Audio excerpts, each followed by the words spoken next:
Allah itu maha baik, maha sayang kepada umatnya. Tapi kenapa memberi madarat? Kenapa memberi musibah? Kenapa memberi perkara-perkara yang buruk terasa oleh kita ya?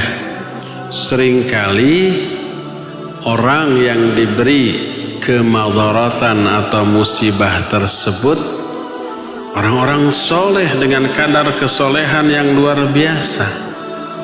Nabi SAW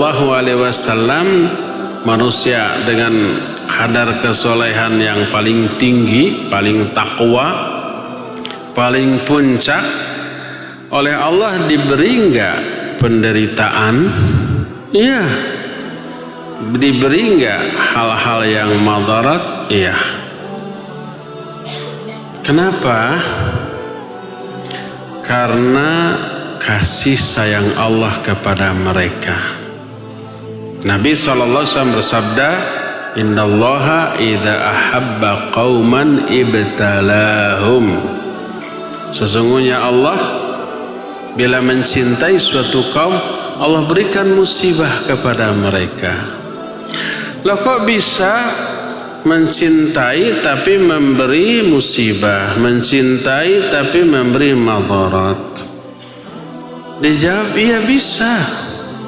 Kenapa? Karena di balik musibah, di balik madarat lahir kebaikan yang jauh lebih banyak, lebih bernilai daripada penderitaan dan kemadaratan yang dirasakan oleh hamba.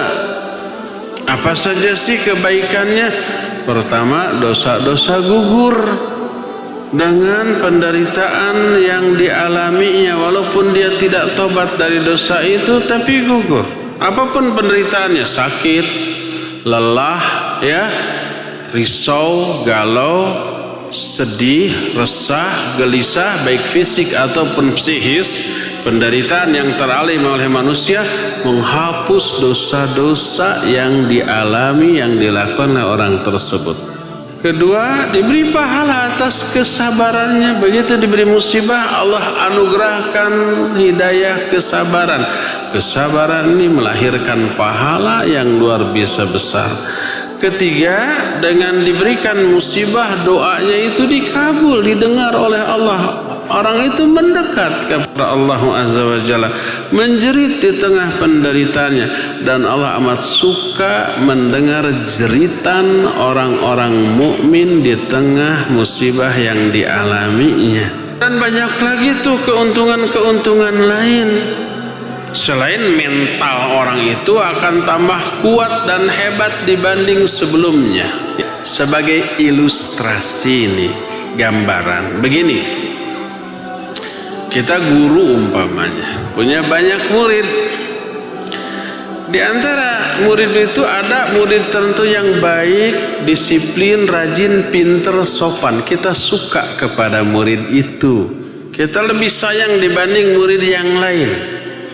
Apakah kalau lebih sayang orang itu dibebaskan, kamu enggak perlu belajar, main saja di sana? Apakah begitu? Enggak. Diperhatikan benar. Dikasih PR yang lebih sulit daripada murid lainnya. Dikasih pekerjaan yang lebih banyak daripada murid lainnya. Membuat si anak itu mungkin lebih menderita. Dia nggak bisa main di saat kawan-kawannya main. Dia nggak bisa tidur cepat di saat kawan-kawannya cepat, karena dia harus menuliskan PR pekerjaan rumah dari gurunya. Itu mungkin penderitaan. Tapi apa efeknya? Efeknya dia tambah pinter, tambah cerdas, tambah terlatih, tambah terbiasa belajar mengerjakan soal. Jadi dia begitu beres sholat isya langsung buka buku, dan itu menjadi kebiasaannya. Akibatnya anak ini menjadi anak yang hebat di kemudian hari, ya. Seperti itu contohnya. Diberikan ujian soal yang lebih daripada yang lain. Itu contoh yang pertama. Contoh kedua, saya umpama, ini bukan realnya, bukan. Saya seorang pelatih bela diri. Contohnya jangan nyoba-nyoba ke saya. Saya punya banyak murid. Di antara murid itu ada anak mas saya. Saya suka kepada dia. laki-laki sama laki-laki. Kemudian agar dia ini kelak menjadi pengganti saya, porsi latihannya lebih dari yang lain. Orang lain mah keliling 5 kali, kamu 10 kali. Orang lain pemanasan push up 10 kali, kamu 20 kali. Ya, orang lain mah umpamanya latihannya cukup 1 jam 2 jam, kamu 4 jam. Orang lain mah 1 kali latihan hanya diberi 1-2 jurus, kamu saya beri 5 jurus. Apa akibatnya? Orang ini lebih menderita, lebih capek, lebih pegal, lebih lelah, lebih lama. Murid yang lain tidak. Tapi apa akibatnya? Dia lebih jago dibanding yang lain, lebih kuat fisiknya, lebih cepat gerakannya, mentalnya juga lebih kuat dibanding yang lain-lainnya, dan dia kelak akan menjadi pengganti gurunya.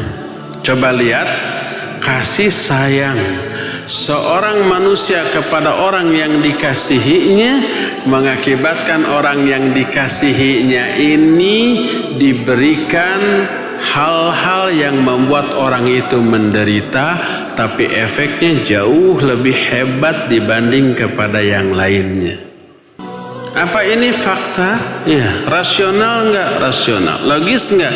Logis. Demikian juga kalau Allah mencintai seorang hamba, Allah akan berikan ujian kepada dia. Allah menyatakan ahasiban nas ayyutsraku ayyaqulu amanna wa hum la yuftanun. Apakah manusia menyangka mereka akan dibiarkan berkata kami beriman padahal mereka belum diuji? Ya, yubtalar rajulu ala hasbi dinih fa in kana fi dinihi salabah zida lahu fil bala. Seseorang akan diuji berdasarkan kadar imannya. Makin hebat imannya, makin hebat ujian yang Allah berikan kepadanya. Jadi kemadaratan dan penderitaan yang Allah berikan kepada seorang hamba yang soleh jauh lebih banyak menguntungkannya daripada merugikannya. Kerugiannya hanya menderita, sudah. Keuntungannya dosa berkurang, pahala bertambah, dia tambah dekat kepada Allah, doanya dikabulkan oleh Allah, derajat ketinggiannya, kemuliaannya lebih tinggi daripada yang lainnya, dan banyak lagi keuntungan yang lainnya.